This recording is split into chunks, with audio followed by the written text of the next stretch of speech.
Hello guys, ভিডিওটি সম্পূর্ণ দেখবেন এবং একটি লাইক, একটি কমেন্ট এবং দেশমাটি চ্যানেলটিকে সাবস্ক্রাইব করে দিবেন। আচ্ছা ফাতেমা, ডিম ভাজা হচ্ছিল না কেন? পিঠা তেল ডায়েট আছে তো, তাই হিট নিতে চাচ্ছে না।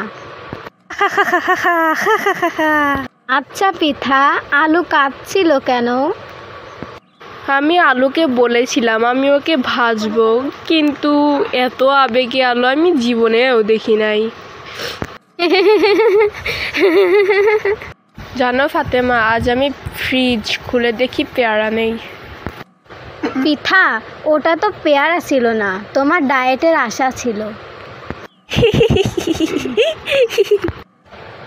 আচ্ছা পিঠা, তেল এত দাম কেন?